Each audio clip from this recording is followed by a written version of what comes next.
like everything. Cool.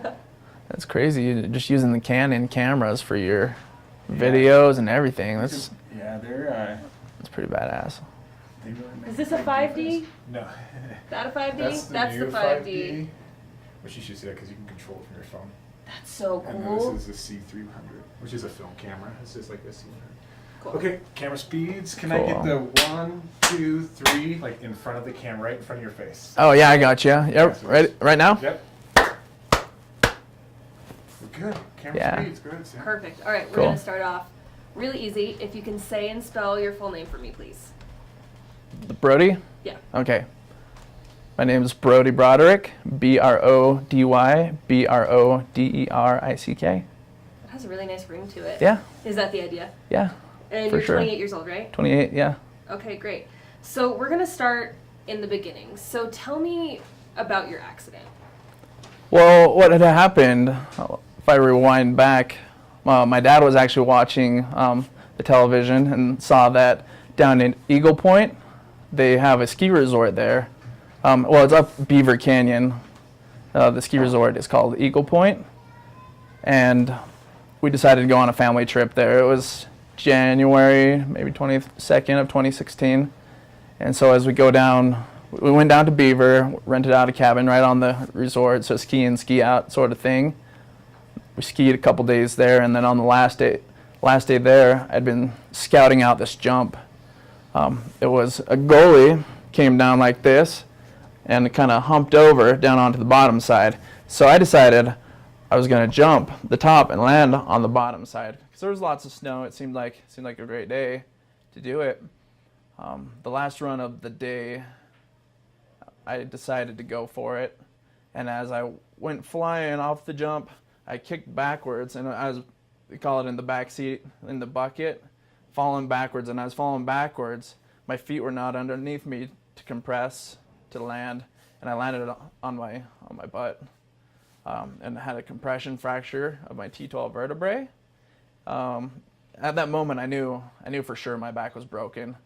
I said, it's broken, I broke my back. I was going in and out of consciousness, in a serious state of shock. My wife, she came around. My dad came over. They wanted to pull me up, but I knew that my back was broken. I knew it was a bad idea for that to happen. I was fortunate because within 10 minutes or so, Ski Patrol was there. They were there, and they were already trying to dig me out of this hole, get me onto backboard. They got me onto this backboard, took me up to the Ski Patrol room, rushed me right down to the Beaver Hospital. And at the Beaver Hospital was where the doctor took a CAT scan, saw that my vertebrae was smashed and the bone had pinched into the spinal cord. From there, they knew that they couldn't do anything there, and they had to send me up to the Utah Valley Hospital. I got there a couple hours later. The neurosurgeon, Dr. Gaffane, Utah County, he told me, can I start? It's all right, yeah. So the doctor, he told me we needed to get in there, pull the bone out of the spinal cord, but my vitals weren't stable. My blood pressure was all sorts out of whack, so they couldn't do it because it was too much of a risk to take the surgery. And so 3 days we waited until my vitals got up to par through whatever they were doing down there. At that point, I didn't really know what was going on. I remember looking up and seeing the doctor and my family all around me, just crying, him explaining what was going to happen. And I just wanted him to get the bone out of my spinal cord because I felt like if he was able to get the bone out, that I would be able to walk again because I knew my legs weren't working. And so I was just hoping, I just wanted him to get the surgery done.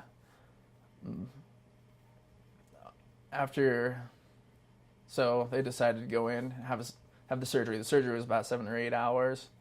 After that, I was in ICU for rehab, maybe a week, and then I moved to another department.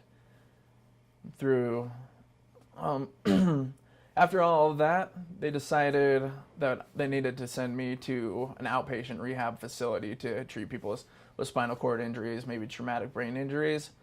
I had a representative from the University of Utah come down and visit with me. He told me about their great program up there with Jeffrey Rosenbluth as the head. So I decided to go with that since it was close to the family. They can come up and visit me while I was there. Ended up spending about a month there. Yeah. What else do you want to know? Let me take a sec. Okay. I just had to. Yeah. Oh, you're fine. Give me. I keep getting a shadow on his glasses, which I never had. I just think I'm just so far away. Oh, I know what it's Is for. that okay so far? Yeah, no, you're doing great. Yeah. Okay. Yeah. No, like I said, I mean, we're just For sure. Yeah. I mean, literally might as well just like lay it all out and you take whatever you need. Yeah, and- no, it's good. I mean, I actually really appreciate that you don't have any reservations about talking about this. For sure. It Yeah. makes it a lot easier to Yeah. tell your Cool. story. For sure. Yeah. Yeah. Cool. Yeah. No, you're doing great. Yeah. As soon as this is done, the next thing I'm going to talk to you about is just your love for skiing, how Yeah. long you've been skiing, and what it means to you. Yeah. And then I can blend into that by saying, ever since I was first conscious out of my accident, first thing I was worried about was my fiance at the time and my family. But then Yeah. the second thing that I brought up was skiing again. Yeah, exactly, and that's exactly what I wanted. Yeah. And so I could mention that. Still good to go. You good? Still rolling. Yeah. Do Yeah. we need to resync sound or? No, just kept rolling. Okay, great. Okay. Okay, so tell me about your love for skiing, when you started, and what it, how that's gone out through your life. I've been skiing my entire life. Since I was 2 years old, my dad, mom at our house just pushed me out on the hill. Just like a lot of regular Utahns out here that just have their love for skiing. And when I was 18, after I graduated high school, I came up to Snowbird to teach skiing for the mountain school. Spent 4 seasons on and off there, just skiing with everybody and just enjoying the love for the mountain. And that's where I was actually introduced to Wasatch Adaptive Sports. I kind of knew about them. And so after my accident, second thing after my accident, first thing after my accident, when I woke up, I was worried about my family, just making sure they were doing all right, that everybody was good. My fiance at the time, seeing how she was doing, because it was an emotionally stressful time for the entire family. But then the second thing I had told them, I said, I'm going to go skiing again. No matter what happens with my legs or not, I'm going to be back up on the mountain because I know I can. So after my rehab, a month and a half doing my rehab, I got out. The doctors told me that I wouldn't be allowed to ski until 1 year after my accident. And so 1 year and 1 day after my accident, I couldn't do it at the 1 year mark because I had class that day. But so 1 year and 1 day after my accident, I came back up here and met up with Peter with Wasatch Adaptive Sports, and he got me out on the mono ski. When I first started skiing, I got on the mono ski and I wanted to just go as hard as I had been skiing before, because I know the limit that the excitement, the thrill that skiing brings. And yeah, so let's see. I'm trying to think where I was going with that one. That's okay. Yeah. Oh, okay. So yeah, Peter brought me out to the mountain. I got on the ski 1 year and 1 day after my accident, and just started learning it. And I had to take a step back and relearn everything again. I knew how skis worked on the mountain. I know how pitches and snow conditions and all that worked, but I needed to relearn in the bucket. And so I got out there, Peter. I just kept taking lessons a couple times a week, and it was pretty much just like,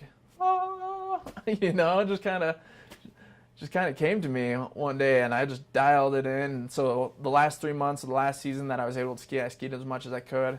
And then at the beginning of this season, I skied as much as I could until Wasatch Adaptive and Snowbird collaborated and offered me a position as an athlete for Wasatch. Well, they offered me a position for Snowbird They offered me a position as an athlete for Snowbird, for the Snowbird team, which consists of maybe 20 or so people. But I think I might be the first mono skier out on the team, just because, it's a new thing for them, and a lot of people don't know exactly what's going on with the skis or how it works or what types of things we can do. That's awesome. Yeah. So, before you got back on skis and all of that, did you have any fear that you might not be able to? After my accident, before I got back on skis, no, not necessarily. I didn't really have a fear. You know, I get worried, and people in my position get worried about taking a chance, you know, not knowing if the things are going to be better, not knowing if it's going to be as fun as what it used to be or what it might be. But I knew that if I was going to get up here, that it was going to bring joy to me, you know, and bring this emptiness that I had inside back. And especially with Wasatch Adaptive Sports, being able to share this excitement, this love, and this new thing that people with all sorts of disabilities, or I like to call them different abilities, because we just do things in a different way. You know, sometimes we get a little caught up doing some normal things, but it's really just a different way of doing it, and that's really exciting to be out there on the monoski and showing people that we can still, you know, still keep up, still keep skiing. Awesome. Yeah. And you do have some movement in your legs now, right? Yeah. When I was in the hospital, I had no movement at all, and they thought that it was going to be complete, which means there's going to be no movement ever, that it's all just damaged. The connection doesn't work in between. But maybe a week or so before I left the hospital, I had a little bit of a twitch right up here on my quad. And then from that, you know, I just practiced working on that. The next thing I knew, there was one in the other side, and I was just working on it, and then eventually I could kind of push my feet out a little bit.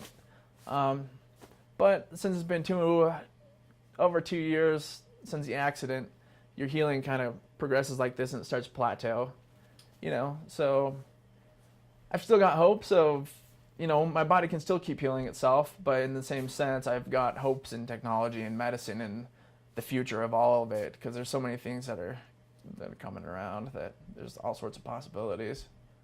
How has Wasatch Adaptive Sports helped you get to where you are now? Wasatch Adaptive Sports has been the biggest contributor to me getting in my position right now, I would say. Snowbird works with them, letting me be at the mountain and, you know, getting me up there, but mainly it's them getting me on the mountain, getting me to make some turns and to continue progressing in my skiing. And they just want to push anybody as far as they can go to have as much fun as they can. You know, it's not a pressure situation. But they've been probably the biggest key to getting back up here on the mountain and using all of their gear. You know, they're open about it, teach you how to use it, give you tips and what you can do to make it better, that sort of thing. And yeah. That's great. So what are your hopes for the future? What are your goals? Well, for now, after getting the Snowbird sponsorship, I'm looking this season. I've been writing out. We've been doing a little bit of marketing stuff, just getting some pictures for Instagram and just trying to get people a little bit more aware of the monoski and coming up here. But I'm going to be hooking up probably after the Olympics with the race team, and with them, I'm just going to go run some gates. Going to go get out there and just start skiing around and see how I do. They have this big event every year that Wasatch Adaptive Sports put on with Steve Young. It's a collaboration called the Steve Young Classic. And what the Steve Young Classic is, it's huge. They bring as many people as they can, all sorts of kids with disability, people with disabilities, you know, mental, whatever, to come up, and everybody just comes up and skis, and they run the gates, and they have a fun time, have barbecue, and it's really, really awesome. And I don't know where I'm going after that now. That's okay. Yeah. Yeah, I mean, you want to be in the Paralympics, right? Oh, yeah. That's your end game? Mm-hmm. Okay, cool. I guess I could say that. You want me to say that for the camera? Yeah. Yeah, and eventually, you know, running these gates and really learning to dial in my skiing, I should get into training and doing some of the Paralympic training. It's really about getting to know people and running the courses, that sort of thing. So my hopes would be to go that way, but on another side, they've got the X Games, the skier cross in the X Games, which is awesome. It's just like the border cross, normal skier cross, but it's the mono skier cross. So as you run down these tracks and hit these jumps and you can race, and it's awesome. The X Games has an adaptive division, and so that's really one of my big hopes. The Olympics would be another. So whatever way it goes, I'm excited. Yeah. No, that's great, and just definitely skiing in your future, right? For sure. Yeah, always. Yeah, and getting people up here. When I see kids at school in wheelchairs, I'll roll up to them and say, "You want to go ski?" They don't even know they can, but sweet. It's really cool. Awesome. Yeah. So just kind of nuts and bolts, how does a monoski work? So, you can kind of progress your way depending on what your level of injury is. Mine's T12, so I've got a little bit more ab and core strength, a little bit more of the movement. So I can hop right on the monoski. This is a bi-ski right here. The monoski, You can. Yeah. If this is easier to answer when we have your monoski, we can Yeah. totally do that. well, yeah, that would be kind of cool. I mean, probably. Then I can, be a little more, Let's do that then. yeah. Okay, great. Like, oh, these are my outriggers. This is my suspension. Yeah, because otherwise I'm not even gonna know Yeah. what you're talking about. Yeah, that's cool. Hey, Greg. You guys done? Sorry, I was getting a drink. No, you're fine. I was just gonna see if you had any questions. I think you did really awesome. Do you have Thanks. anything else you want to add? Wasatch, Snowbird. I mean, I touched on really getting people up here. Yeah, and like I said, I'm gonna Definitely. have you mic'd up the whole time we're riding too. Yeah. So if you do think of anything, just flag him down and be like, Or just say it, because I'll just wave. For I'll sure. be right behind you. I guess Yeah. the injury, obviously, traumatic, amazing, like crazy thing. But For you're sure. taking it towards a positive level. Yes. Yeah. So when you take a second, I guess, and thinking to yourself, I mean, how has this changed your life? I mean, you had a critical injury, but you're out here killing it on the mountain, talking about Olympics and stuff like that. Yeah. So the thing about that is, it's just like, for me, I was thinking about this earlier today, and I think it's it's not about how the adversity affects you. It's about how you take the adversity and go, kind of adapt with what you got going on, but trying to take a positive attitude, a positive swing towards it. I know sometimes it's hard because you've lost something that you can't get back, but really it's just taking adversity and turning it into your adventure, because it's going to take you on a whole new path. It really is, and you don't know. I had no idea that what was going to be happening to me. My wife had no idea what was going to be happening to us, but I've just taken the positive route and just ended up in a really good place. And so if we take our trials and just learn from them and just keep it up. I mean, just keep doing some good things and stay positive, and you'll make it through it. awesome. I got one more. Okay. Done a lot of work with adaptive, mostly soldiers. Yeah, they do for sure. And there's one thing that I hear a lot from the interviews I've done is that after an injury, there's that black hole moment for most people. For sure. And you're digging into yourself. If you were to sit in front of someone who's experienced something like you have and is stuck in that black hole, Yeah. what would you say? Yeah, definitely. We all end up in a dark place sometimes after the accident, because I think the big part of it is not knowing what's going to happen, or not knowing how to change your life. But for me, I just have to get out and stay out, because if I step back and hide and stay in my house, I just kind of get stuck in a place in my head. For me personally, you just gotta get out and just go be with people, because people want to help you. People want you to succeed. It's amazing how awesome you see people act around you when something like this happens, and when they try and help you out with whatever it is. I don't know. I think a lot of it is using support, using family, using people you love, finding somebody to talk to. Then you'll get going. Yeah, it'll be great. Yeah. Camera's good. Awesome. Yeah. All right. Thank you so much. Cutting. Is that enough? Is that good?